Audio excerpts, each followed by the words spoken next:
Here it is. I found that nothing in life is worthwhile unless you take risks. Nothing. Nelson Mandela said, there is no passion to be found playing small and settling for a life that's less than the one you're capable of living. Now, I'm sure in your experiences in school and applying to college and picking your major and deciding what you want to do with life, I'm sure people have told you to make sure you have something to fall back on. Make sure you got something to fall back on, honey. But I never understood that concept, having something to fall back on. If I'm going to fall, I don't want to fall back on anything except my faith. I want to fall forward. I figure at least this way I'll see what I'm going to hit. Fall forward. This is what I mean. Reggie Jackson struck out 2,600 times in his career, the most in the history of baseball. But you don't hear about the strikeouts. People remember the home runs. Fall forward. Thomas Edison conducted 1,000 failed experiments. Did you know that? I didn't know that. Because the 1,001st was the light bulb.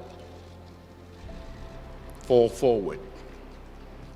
Every failed experiment is one step closer to success. You've got to take risks, and I'm sure you've probably heard that before, but I want to talk to you about why that's so important. I got 3 reasons, and then you can pick up your iPhones. First, you will fail at some point in your life. Accept it. You will lose. You will embarrass yourself. You will suck at something. There's no doubt about it. And I know that's probably not a traditional message for a graduation ceremony, but hey, I'm telling you, embrace it, because it's inevitable. And I should know. In the acting business, you fail all the time. Early on in my career, I auditioned for a part in a Broadway musical. Perfect role for me, I thought, except for the fact that I can't sing. So I'm in the wings, I'm about to go on stage, but the guy in front of me, he's singing like Pavarotti. He's just, and he's just going on and on and on, and I'm just shrinking, I'm getting smaller and smaller.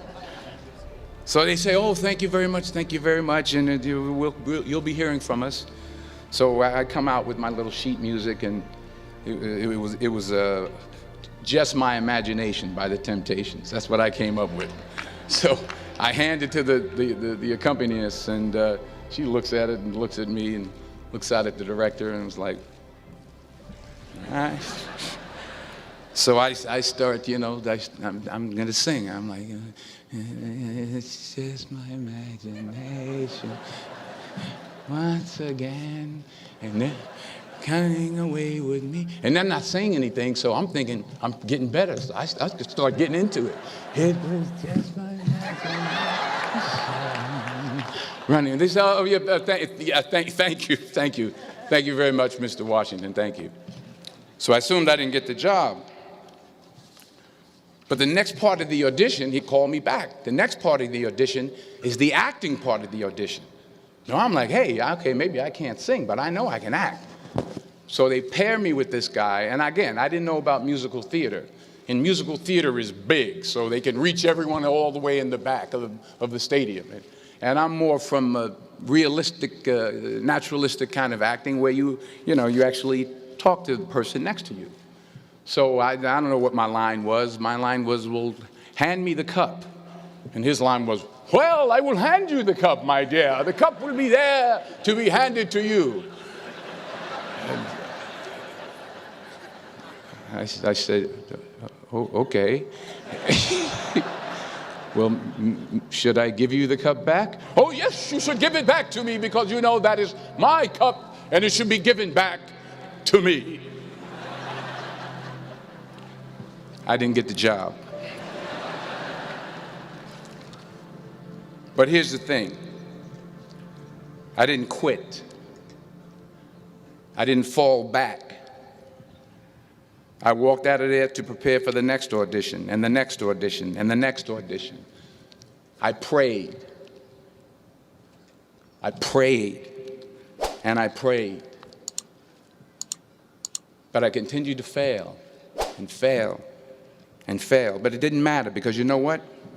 There's an old saying, you hang around the barbershop long enough, sooner or later you're going to get a haircut. So you will catch a break, and I did catch a break. Last year, I did a play called Fences on Broadway. Someone talked about it. Won the Tony Award. And I didn't have to sing, by the way. But here's the kicker. It was at the Court Theater. It was at the same theater that I failed that first audition 30 years prior.